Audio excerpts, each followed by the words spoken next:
Aviso: eu não sou o autor original desta história. Esta é uma versão adaptada por mim, com algumas alterações no enredo, texto. Você pode conferir a obra original no link abaixo. Mito heróico. 1. Espírito heróico. Neste mundo existe a cidade de Horário, a cidade dos aventureiros. Mortais de todas as idades e raças viajam para esta cidade em busca de seus desejos e sonhos. Pois esta é a cidade das aventuras. Horário foi construída sobre uma enorme masmorra que gerava monstros e ameaçava a vida de todos que viviam na superfície, e que no passado não havia sido controlada. Exceto pelos esforços de bravos heróis que fizeram pactos com os enigmáticos espíritos e lutaram contra as hordas intermináveis. Foi somente quando os deuses acima desceram de Tenkai e selaram a masmorra com a Torre de Babel, oferecendo seus próprios dons aos que viviam na superfície, que os mortais puderam se defender sozinhos, e os contratos entre espíritos e mortais caíram em desuso, sendo substituídos pelas bênçãos dos deuses, a fauna. A fauna é a graça concedida pelos deuses aos membros de sua família, ou família. Dentro dessas famílias, existem aventureiros que utilizam a fauna de seus deuses para ganhar a vida tanto dentro de Horário e suas masmorras quanto fora delas. O poder da fauna aumenta quanto mais experiência, conhecida como Essélia, eles acumulam. Essa Essélia é inscrita em sua fauna, permitindo que um deus leia sobre o crescimento que seu filho experimentou como se fosse uma história. Dentro da masmorra, um jovem e inexperiente aventureiro criava sua própria história, resgatando antigas lendas de heróis, espíritos e contratos. El avançava pela masmorra, atento ao seu redor para não ser pego de surpresa pelos kobolds ou goblins que habitavam os andares superiores. Hoje, ele decidira se aventurar um pouco mais do que de costume. Embora tivesse apenas 2 semanas como aventureiro, já havia chegado ao 5º andar.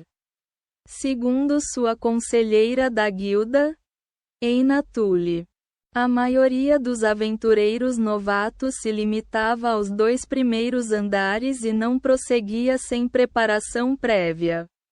No entanto, Bel sentiu que estava progredindo o suficiente para ir um pouco mais fundo, já que conseguia lidar com goblins e kobolds nos 4 primeiros andares e queria uma mudança de cenário. Mas mesmo assim, nada saiu ainda, murmurou ele, olhando em volta e coçando a nuca. Ele estava no 5º andar havia pelo menos 1 hora. Mas nenhum monstro havia aparecido até então. Será que alguém já passou por aqui antes de mim? Ele se perguntou. Embora monstros estivessem sempre nascendo na masmorra, não se tratava de uma massa constante que surgia aos montes. Se outro aventureiro ou grupo de aventureiros tivesse eliminado todos os monstros de uma área, levaria algum tempo até que mais surgissem. Devo tentar outro caminho? Enquanto Bel considerava refazer alguns passos, avistou algo com o canto do olho. Estava localizada num beco sem saída, ao lado do caminho principal. Uma caixinha vermelha. Não. Era mais um baú vermelho com detalhes dourados, que estava ali, simplesmente ali, sem nenhuma preocupação. Um baú de tesouro? Bel gritou antes de tapar a boca com a mão e olhar em volta, mas não parecia haver ninguém ali. Será que é um novo tipo de queda? Por que ninguém encontrou isso antes? Se alguém já o tivesse encontrado antes, consideraria um baú nos andares superiores uma armadilha bastante óbvia. No entanto, Bel, seja por ser ingênuo ou inexperiente, não cogitou nada disso, além da possibilidade de encontrar algum tesouro. Talvez seja algum tipo de espada. Ou talvez alguma armadura. Bel pensou esperançoso enquanto se agachava em frente à caixa e colocava as mãos sobre ela. Ah! Não está trancada. E com um pequeno esforço, ele abriu facilmente a caixa e encontrou um belo cálice de ouro. Embora estivesse um pouco desapontado por não se tratar de uma espada sagrada ou uma armadura invencível, o cálice o fascinou mesmo assim. Era de formato bastante simples, mas os detalhes gravados no ouro eram incríveis. Uau! Ele não fazia ideia de quanto aquilo valia. Mas certamente não podia ser uma quantia pequena. Ou melhor, era tão belo que ele nem conseguia pensar em vendê-lo. Mesmo que isso pudesse ajudar um pouco sua deusa e sua pequena família de um. Em vez de vendê-lo por dinheiro, talvez fosse um presente melhor para sua deusa. Acho que já chega por hoje, disse ele, levantando-se com o cálice dourado nas mãos. Devo voltar e, ao se virar para retornar à superfície, ele se deparou com um monstro gigante de pele marrom, cabeça de touro e corpo de homem. Um minotauro. Um monstro tão poderoso que poderia facilmente derrotar um aventureiro de alto nível se ele não tomasse cuidado. E, de alguma forma, ficava nos andares superiores, não onde só fica os novatos. O RRRRROARRRRRR. Ai. Enquanto o minotauro rugia na cara de Bel. Ele soltou um grito nada másculo ao se esquivar do casco que se chocou contra o chão, deixando uma pequena cratera. Da HHH, agarrando o cálice com todas as suas forças. Ele correu o mais rápido que pôde para longe do monstro. Não fazia ideia para onde estava indo, mas qualquer lugar era melhor do que sua situação atual. Infelizmente, ele acabou num beco sem saída e se viu com as costas contra a parede, com o minotauro olhando para ele. E ele soltou outro grito de medo enquanto erguia o cálice nas mãos. Como se isso pudesse de alguma forma protegê-lo do monstro, mas sabia que era inútil. E assim, ele não pôde fazer nada além de implorar com todas as suas forças: alguém, me salve, e então, como se reagisse ao seu desejo, o cálice começou a brilhar, e uma voz calma, porém poderosa, ecoou pela masmorra. Servo, arqueiro, a seu pedido. Fui convocado. Essa declaração foi imediatamente seguida pelo rugido de dor do minotauro, fazendo com que Bel abrisse ligeiramente os olhos. À sua frente estava um homem de pele bronzeada e um branco intenso, semelhante ao do próprio Bel, vestindo uma armadura preta com um manto vermelho por cima. Em suas mãos, um par de espadas. Uma preta e a outra branca com algum tipo de desenho oriental. O homem olhava para Bel por cima do ombro com um sorriso no rosto. Eu lhe pergunto, Você é meu mestre? Perguntou ele com uma voz repleta de alegria, como se estivesse se divertindo com alguma piada interna, enquanto Bel o encarava, ainda segurando o cálice dourado nos braços. Bel não conseguiu fazer nada além de balbuciar para o homem que exibia um sorriso tão radiante no rosto.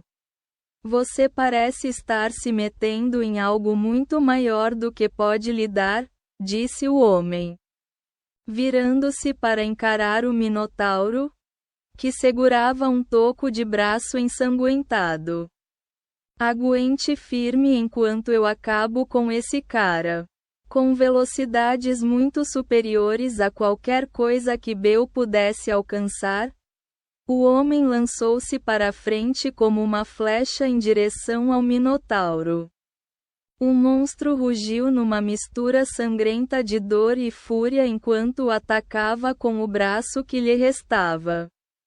O homem enfrentou o golpe de frente com a lâmina branca em sua mão direita e cortou o braço da besta ao meio, parando bem em frente ao monstro e erguendo a espada negra com a mão esquerda, abrindo um corte no peito da criatura.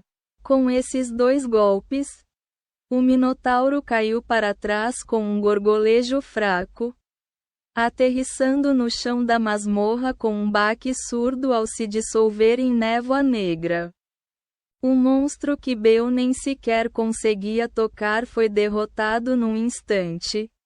E Bel só pôde sentar e observar, maravilhado, enquanto o homem soltava suas lâminas, fazendo-as se estilhaçar em luz. E pegava uma grande pedra mágica roxa que havia sido deixada para trás pelo Minotauro. Está tudo bem aí? Perguntou o homem, virando-se novamente para Bel. Sim, disse Bel, levantando-se rapidamente e abaixando a cabeça. Obrigado por me salvar. É o que eu faço, disse o homem enquanto atirava a pedra mágica em direção a Bel. Pega. O quê? O cristal ricocheteou nas mãos de Bel por um instante antes que ele conseguisse pegá-lo. E espere um minuto. Eu não posso aceitar isso. Bel disse rapidamente. Você é quem o derrotou. Considere isso um presente, disse o homem, dando de ombros. Ou um sinal? Talvez. Pagamento inicial? Não tenho a mínima ideia de onde estou, disse o homem, olhando em volta. E não consigo distinguir a direita da esquerda por aqui. Bel olhou fixamente para o homem, sem expressão. Você está dizendo que não sabe como sair da masmorra? Perguntou Bel enquanto o homem dava uma risadinha. Suponho que sim, respondeu o homem, dando de ombros. Poderia me mostrar o caminho? Pode ficar com o cristal como agradecimento. Ainda acho que é muito para pagar. Bel murmurou enquanto guiava o homem. Pensou consigo mesmo que o homem provavelmente pertencia a uma família mais abastada, com gente suficiente para que a pedra mágica de um Minotauro fosse praticamente troco. Mesmo assim, com esse dinheiro ele poderia ajudar um pouco mais sua deusa. Enquanto subiam pela masmorra, cruzaram com alguns aventureiros que desciam, mas nenhum monstro, tornando a jornada bastante tranquila. Bel interrompeu, desviando a atenção do homem de um Xientrope que passava.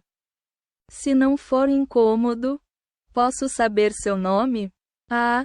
Eu sou Bel Cranel. Arqueiro, respondeu o homem após um momento de silêncio. Arqueiro? Tipo um arqueiro? Meus pais eram muito desajeitados com nomes, respondeu Archer, dando de ombros. Ah, entendi, disse Bill, sem saber se devia rir da piada ou não. Senhor Archer, não precisa disso, disse Archer rapidamente. Então, Archer, Bill tentou novamente e o homem mais alto assentiu. De qual família você é? Família. Respondeu Archer, acariciando o queixo. O que você faria se eu dissesse que eu não tenho uma família? Eu peço que você não me provoque assim. Ha ha ha. Bill disse rindo enquanto Archer o olhava com um sorriso irônico. Ha ha ha. Você não está brincando. Não estou brincando, disse Archer, acenado com a cabeça enquanto continuava andando, passando por Bill. Então, posso te convidar para se juntar à minha família? Perguntou Bill, correndo até Archer e acompanhando seu ritmo. Quer dizer, não somos muito ricos e só temos eu e a deusa lá. Mas se você se juntar a nós, acho que poderemos nos tornar uma grande família. Grande família, hein? Archer repetiu com uma risadinha. Bem, veremos. Quem decide é a sua deusa. Não é? Não se preocupe, diz Bill com um sorriso tranquilizador. Nossa família ainda não é tão grande. Então não tem como ela rejeitar uma recruta em potencial. Por algum motivo, isso não me inspira confiança. Antes de se dirigir à antiga igreja que abrigava a família Hestia, Bill queria trocar a pedra mágica do Minotauro e se reportar a Eina primeiro. Sua conselheira da guilda. Uma mulher de cabelos castanhos e orelhas ligeiramente pontudas, vestindo o uniforme padrão da guilda, colete preto, camisa branca e calças pretas. Estava justamente olhando alguns arquivos na recepção quando ele entrou na guilda. Depois de pedir a Archer que esperasse perto da porta, Bill correu até a meio-elfa com um sorriso. Senhorita Eina, voltei, disse ele enquanto ela olhava para cima. Bem-vinda de volta, Bill, disse Eina com um olhar surpreso, ajeitando os óculos levemente. Você voltou bem cedo hoje. Mudou de ideia sobre ir à masmorra hoje? Afinal, uma pequena pausa não faz mal a ninguém. Não. Eu entrei na masmorra, respondeu Bill. Só tive um pequeno incidente. O que aconteceu? Então Bill relembrou para Eina o incidente. Desde encontrar o cálice até ser atacada por um minotauro e depois ser salva por Archer, que apareceu no último instante.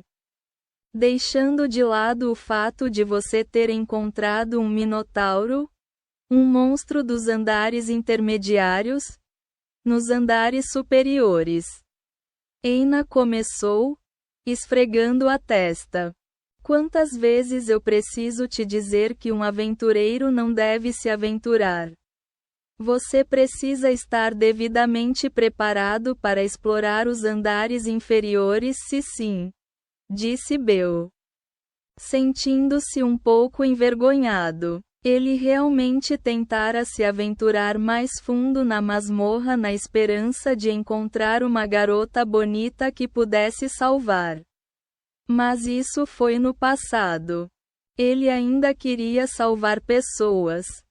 Mas não apenas garotas bonitas. As costas de Archer ainda estavam gravadas em sua mente.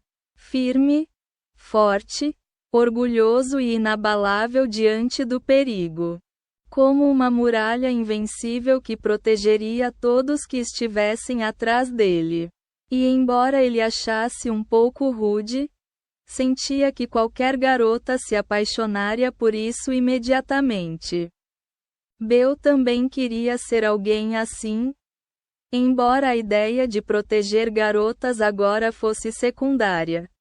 Ele queria ser alguém que, simplesmente por estar presente, pudesse fazer com que a pessoa em perigo se sentisse segura e aliviada. Que ela tivesse sido salva. A palavra, aventureiro, não combinava muito bem com esse tipo de sentimento. Seria mais como um herói, enfim. Onde está esse tal de Archer?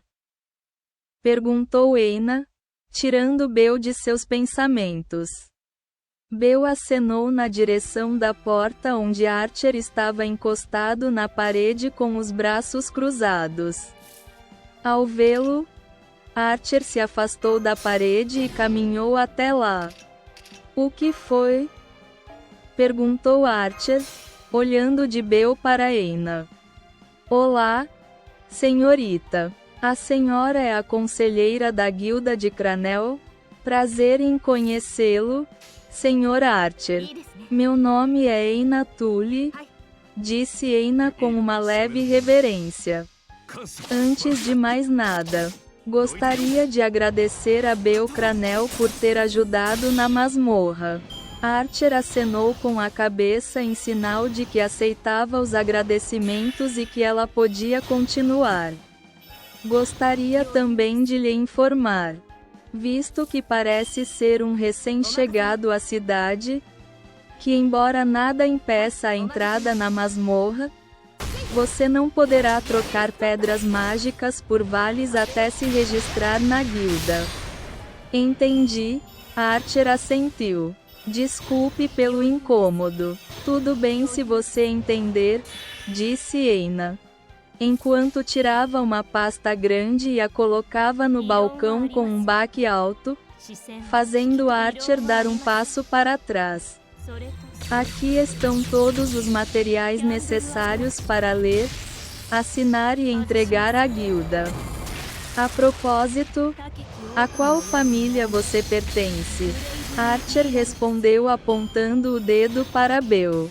Nossa, Bill, disse Eina, batendo palmas com um sorriso. Você não disse que tinha um novo membro na família.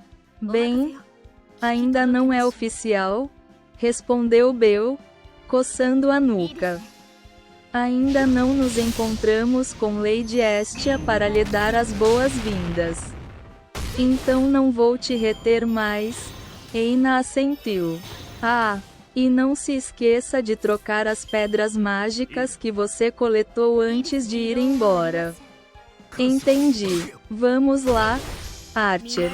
Vou te mostrar como funciona trocar as pedras mágicas.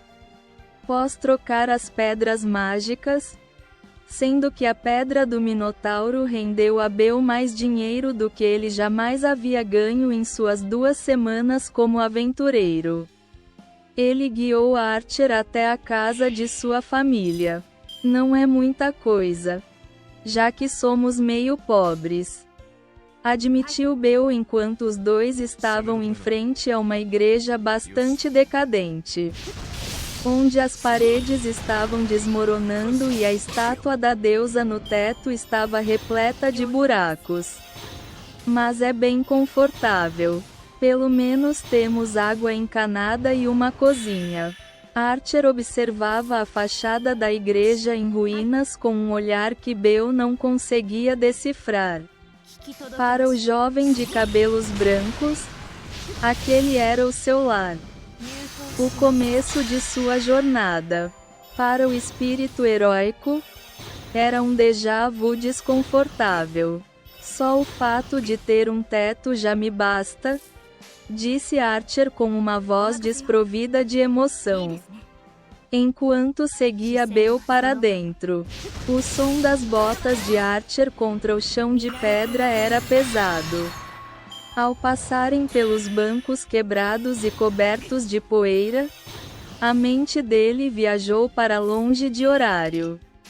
Ele não via apenas madeira podre, ele via os vitrais altos de Fuyuki, o cheiro de incenso que escondia o cheiro de morte, e a figura de um padre falso que observava tudo com indiferença. Eles chegaram a uma pequena sala atrás do altar.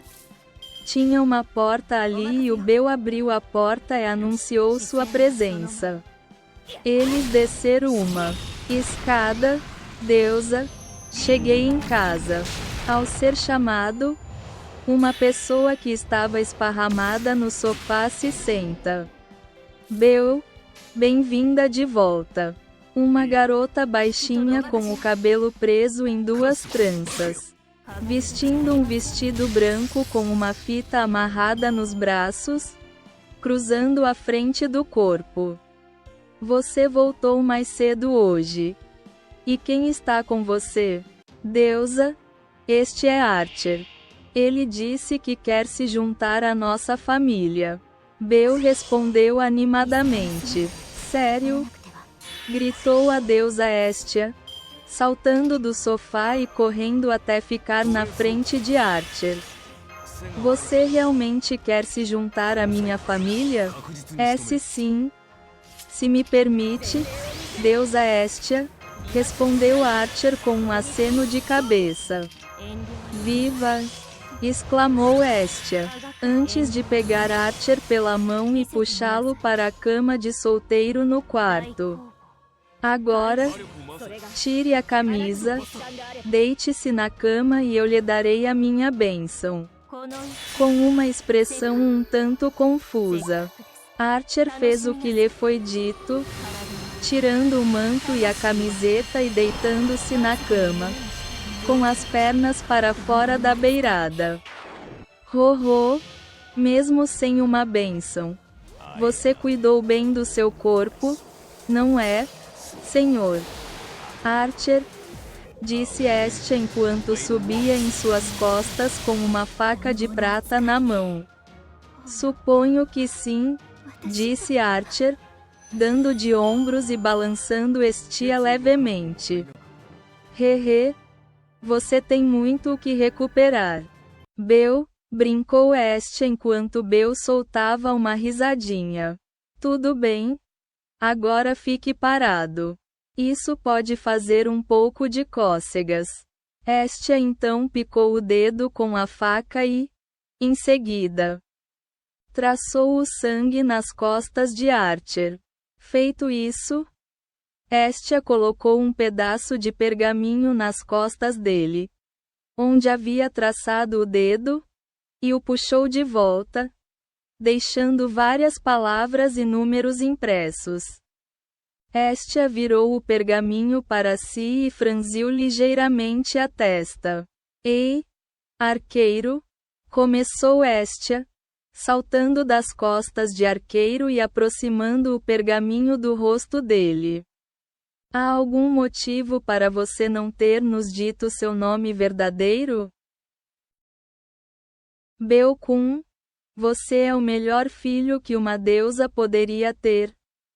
Soluçou Estia, atirando-se nos braços do garoto e quase derrubando o cálice.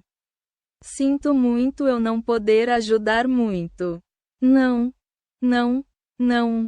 Não é sua culpa. Você também está se esforçando ao máximo no seu trabalho se não houver outros mestres por aí. Archer começou, ignorando as brincadeiras dos dois. Teoricamente, seria possível você tentar invocar outro servo. No entanto, não é como se fosse de graça. Embora o custo de invocar um servo seja arcado pelo Graal, o custo de mantê-lo preso ao mundo físico recai sobre o invocador. Archer então virou a cabeça para olhar para trás. Embora eu não saiba exatamente como a fauna interage com isso, sinto como se estivesse recebendo os custos de manutenção de duas fontes. Tanto de você quanto da senhora Estia. Como exatamente essa manutenção é paga? Perguntou Estia, enxugando as lágrimas dos olhos. Bem, com o poder mágico do mestre. Estia e Beu trocaram um olhar antes de Estia expulsar Archer da cama e Beu tirar a camisa, subindo nela em seguida. Estia subiu nas costas de Beu e espetou o dedo com a faca novamente, repetindo o mesmo processo que fizera com Archer. Está ali, disse Estia antes de colocar um pedaço de pergaminho nas costas de Beu e retirá-lo. Guindaste de si no nível 1 força. 77 a 82 defesa. 13 destreza. 93 a 96 agilidade. H148 H172 magia. 0 a 50 magia. Invocação de servo. Invoque um espírito heróico em um dos 7 containers de servo. Requer manutenção após a invocação do servo. Que a prata e o aço sejam a essência. Que a pedra e o arquiduque dos contratos sejam o alicerce. Que o vermelho seja a cor a qual presto homenagem. Que se erga um muro contra o vento que há de cair. Que se fechem os 4 portões cardeais. Que a estrada de 3 bifurcações, da coroa até o reino, gire. Que seja preenchido. De novo, de novo, de novo, de novo. Que seja preenchido 5 vezes a cada volta, simplesmente se desfazendo a cada vez que for recheado. Meus sonhos formam o corpo. Teu espírito me mostrará o caminho enquanto eu o percorro com minhas próprias forças. E assim eu juro, que eu serei todo o bem do mundo. Que eu derrotarei todo o mal do mundo. Vocês têm 7 almas que residem no destino que eu desejo alcançar. Saiam do círculo de aprisionamento, ó guardião do equilíbrio. Abrir. Habilidades. Nenhum Beu soltou um grito de alegria ao ler sua ficha de saúde atualizada. Os números dele são melhores que os meus. Observou Archer, com indiferença. É assim que funciona, disse Estia, desviando o olhar e evitando encará-lo. Ter 0 não significa que seu status seja 0. Todos começam do 0. Seja você um bebê ou um adulto capaz de levantar um carrinho acima da cabeça com uma mão. Os atributos de Beu são o que são porque ele é 2 semanas mais velho que você. Entendo. Então é assim que funciona. Murmurou Archer. De qualquer forma, parece que seu poder mágico aumentará por conta própria enquanto eu estiver por perto e você estiver me sustentando. Entendo. Disse Estia, assentindo com a cabeça. Então o poder mágico de Beu continuará a crescer mesmo que ele não faça nada. E então, acha que posso invocar outro servo? Beu perguntou novamente enquanto se levantava e caminhava até Archer. Não exagere, disse Estia rapidamente. Hefesto me contou o que acontece quando se usa magia em excesso. Você é afetado por algo chamado mente inativa e desmaia. Nos piores casos, pode até matar. Ah, entendi. Beu murchou um pouco com isso antes de olhar para Archer novamente. Provavelmente é perigoso, não é? Sim, Archer assentiu. No entanto, como eu disse, desde que recebi a fauna, sinto que também estou recebendo poder mágico tanto de você quanto de Lady Estia. Dependendo de coisas como o tipo de servo que você invoca. Ou seja, o herói que você invoca e a classe em que ele é invocado, acredito que você poderá invocar outro, desde que Lady Estia também lhe dê sua bênção. Isso, claro, se eles aceitarem. Afinal, alguns heróis são bastante arrogantes e recusariam. Então, que classe você diria? Perguntou Bel, animando-se novamente enquanto Estia suspirava e balançava a cabeça. Minha recomendação seria um conjurador, respondeu Archer. Sendo usuários de magia, eles devem possuir bastante poder mágico, o que reduz a necessidade de manutenção para o uso de suas habilidades. Além disso, eles têm habilidades para criar e manter territórios, então poderiam ser úteis para organizar um pouco esta igreja. Posso tentar, deusa? Perguntou Bel, voltando seus brilhantes olhos de cachorrinho para Estia, que desviou o olhar como se o olhar dele fosse intenso demais para ela. Grrr. Estia gemeu enquanto olhava para Archer. Há alguma maneira de reduzir ainda mais os custos de manutenção?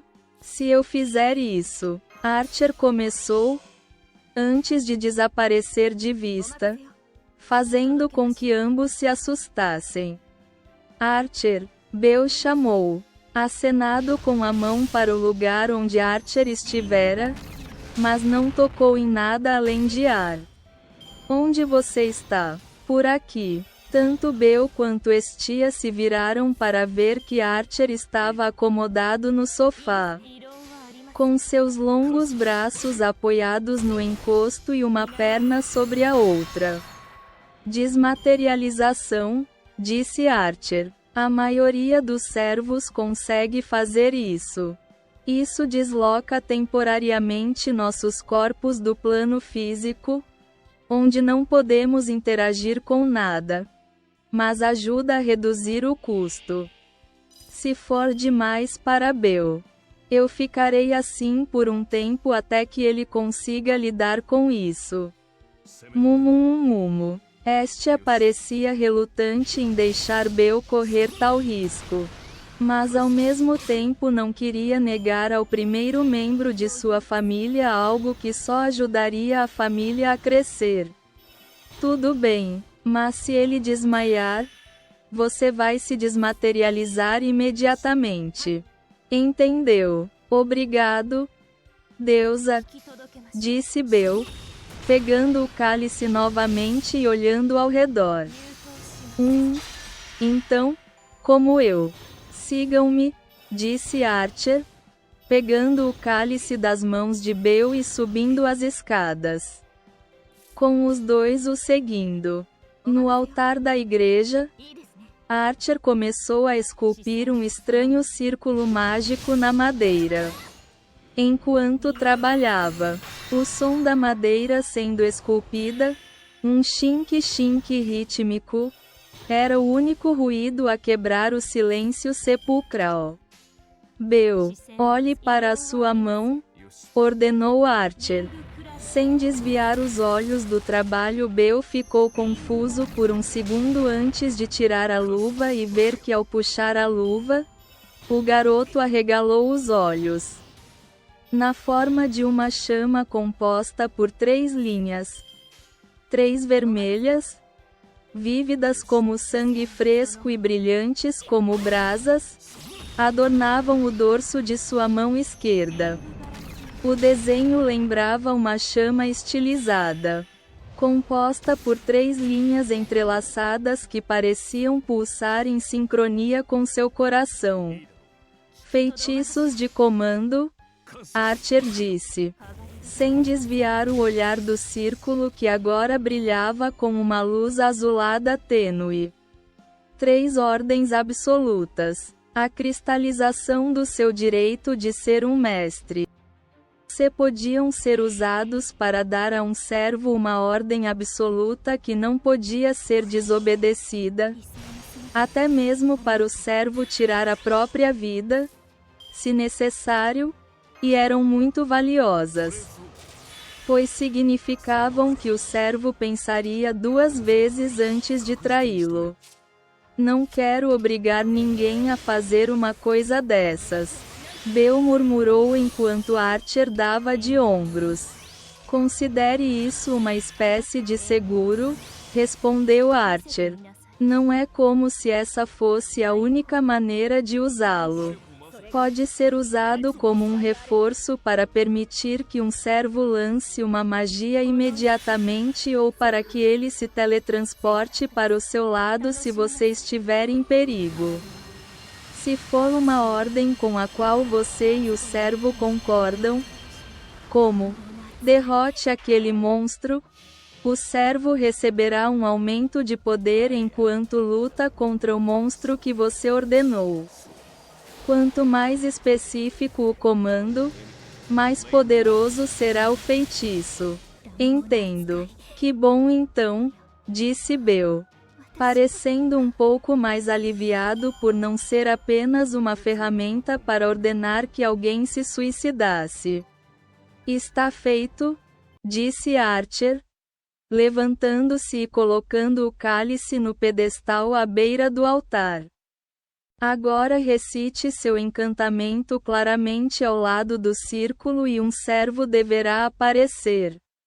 Bill assentiu com a cabeça, seguindo as instruções de Archer, enquanto estendia a mão esquerda, onde estavam gravados os feitiços de comando, e começava seu cântico. A cada verso, o círculo começava a brilhar e uma rajada de vento soprava dele. Atrás de Bill, Archer se colocava diante de Hestia para proteger a deusa dos ventos impetuosos, enquanto Bill continuava destemida. Quando as luzes começaram a brilhar em um tom dourado, Bill cantou o verso final. Vocês 7 almas que residem no destino que eu desejo alcançar, venham do círculo que as aprisiona, ó guardiões do equilíbrio. Gritou Bill enquanto a luz explodia. Funcionou. Funcionou? Perguntou Hestia, espiando por trás de Archer, enquanto ele apenas encarava a nuvem de poeira à sua frente. Bill, por sua vez, cobriu os olhos com os braços para se proteger da poeira. Quando a poeira começou a dissipar, ele baixou os braços e viu alguém à sua frente. Um homem de cabelos dourados e olhos vermelhos como sangue o encarava com uma expressão carrancuda. Usava um véu curto na nuca, um colete azul curto que não escondia seu peito nu e calças vermelhas compridas que se abriam, revelando parte de suas coxas e pernas. Em uma das mãos, segurava uma tabuleta de pedra e, na outra, um grande machado dourado.